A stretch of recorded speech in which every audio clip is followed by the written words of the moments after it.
you ever received an invitation, and before you even replied, your body had already decided it wasn't going? It wasn't a conscious decision. It wasn't a choice you thought through and made.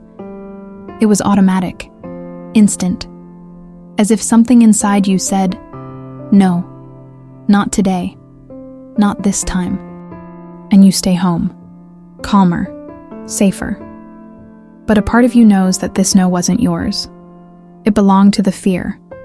If you have ever felt this, especially when the invitation comes from another woman, this video is for you. Welcome back to The Healing is in You. My name is Lana. I'm not a therapist. I'm not a doctor. I'm just a woman who has been through a lot, who grew up not knowing what it meant to trust, and who today, little by little, is learning what that means. This channel exists for women who grew up in homes where love was complicated, where you learned very early that protecting yourself is safer than opening up, and who carried that lesson into every relationship that came after. Today we are going to talk about something very few people address. What happens to your female friendships when your mother, the one who dreamed of you before you were even born, who wanted you, who was supposed to be the very definition of love, warmth, and safety, was the first person to teach you that trusting hurts. Stay with me. I have a friend. She invited me to go out. She has invited me before, and today, I said yes. But the truth is, when she sent me that message, there was a conversation happening inside me. A voice that said, "Don't go. Stay home. It's safer. You don't know what's going to happen. What if it doesn't go well? What if you don't know what to say? What if she realizes you're strange?" And I know that voice. It always shows up. Before any plan with another woman. Before any opportunity to get closer. And for a long time, I thought that voice was me. That I simply didn't like people. That I was too introverted. That I just wasn't made for friendships. But that voice is not me. It is my body trying to protect me. In the only way it learned how. Because for years, being close to people, especially women, was not safe. And the body doesn't forget. Even when the situation has changed, the body still acts as if it's back there. I admire people who have friendships, who go out, who are present, who nurture those connections. I know how healthy that is. I know how much good it does to have someone by your side, someone to laugh with, someone to share your days with. When I watch my boyfriend with his friends, relaxed, present, belonging to that space, I think it's beautiful. Some friendships last a lifetime. Some appear to walk with you through a certain season and then go their own way. But all of them matter. All of them are part of what it means to be human. And I want that. I feel like I am that person. Someone who has a lot to give. Who knows how to be present. Who knows how to listen. Deep down, I know I am. But it seems like my fear always arrives before my desire. And before I even have time to process that I can go, that it's safe, that it will be good, my body has already decided no. It's automatic. It's fast. And it's very hard to fight against something that happens before you have time to think. The friends I have who are a few years older than me already have their own lives, children and responsibilities. Sometimes we meet up. Sometimes a while goes by without seeing each other. And that's okay. Because in the busyness of adult life, everyone has their own rhythm, and the bond is still there. Before I continue, hit subscribe and turn on notifications, because we are just getting started. When your mother hurt you, the one who dreamed of you before you were even born, who wanted you, who was supposed to be the very definition of love, warmth, and safety, you learned something very deep. That the person who was most supposed to protect you was the first to show you that trusting hurts. And you carried that into every female relationship that came after. Not because you chose to, not because you wanted to push people away, but because that is what the body learned. keeping you safe in the only way it knew how. And so when a woman your age is warm towards you, the body grows suspicious. The mind asks, what does she want? Why is she being so kind? Will this last? What if I trust her and she lets me down? And there is a memory I carry that today, as an adult, I see with different eyes. When I was a child, mobile phones were not yet so common. When someone from the family wanted to see us, she would go to her wardrobe, take out her own clothes, sometimes even her own wig, and dress me up.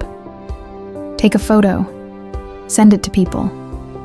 And then I had to take it all off and put it away, as if I were a doll, not a daughter. Today I look at that and understand how disturbing it was, how it told me without words that my appearance only had value when it served her, that I only existed when it was convenient. And there is something I noticed about myself. I don't know how to have certain conversations. Those conversations that seem natural between women. Oh, what are you going to wear? That's going to look beautiful on you. Let's have a girls' night. When someone asks me something like that, I freeze. Not because I don't want to take part, but because I never learned how. I never had a mother who taught me these things. I never had that space where women just talk like women. And so when it appears, I don't know how to fit in. I don't know if I'm acting right. I don't know if this is how it's supposed to go. And that is not weakness. It's what happens when the dysfunction in childhood takes away not just your safety, but also your ability to simply exist in a female space. When a beautiful woman is warm towards me, fear comes. Not jealousy, not anger, fear. Fear of being compared. Fear of not being enough standing next to her. Fear that she will see, through my appearance, everything I haven't yet learned to hide. And so I pull back, before she can reject me, before she can compare. It's easier to step away than to take the risk. And there is something I learned about this belief. It is older than any friendship. It was planted long before I knew what friendship even was. In a home where the message was, you are not enough. You don't deserve. Nobody is going to stay. And that message stayed. Louder than any evidence to the contrary. People invite me, but the belief of no is louder. People stay, but the belief of no is older. People choose to be with me, but the belief of no is more familiar. And it is work, daily work, of noticing when that voice appears, of recognizing that it is not the truth, that it is only what the past taught me, and of, little by little, choosing to act differently, even with fear, even without certainty, even without knowing what is going to happen. And I want to say something to you if this resonates. It is not your fault. Nobody taught you how to have safe female friendships. The woman who was supposed to show you was the same one who taught you that women hurt. And you did what anyone would do. You protected yourself in the only way you knew. But that protection has a cost. It keeps you away from the people who might stay, from the friendships that could be real, from the women who could show you that not every closeness ends in pain. And the first step is not big. It's not dramatic. It's not going to an event and being the most outgoing person in the room. It's just saying yes once, when the body says no, and seeing what happens. Today I said yes to my friend, not because the fear disappeared. It was there. The voice was there. My body wanted to stay home. But I said yes, and that is what healing looks like in practice. It is not waking up one day without fear. It is acting differently, even with the fear present. You don't need 10 close friends. You don't need that loud group that goes out every weekend. You need one chance, one person, one yes that you give even when everything inside you wants to say no. And maybe nothing particularly special happens. Or maybe that outing changes something. You don't know before you go. But your body will learn, little by little, that not every place ends in pain, that not every woman is going to hurt you, that you can trust. Slowly, one person at a time. The healing is in you. It always was. Before you go, I want to ask you something. Have you ever said no to an invitation? Not because you didn't want to go, but because the fear was faster than you. Leave it in the comments. You don't have to explain everything. One word is enough. Because sometimes, knowing it's not just you, already changes everything. See you next time.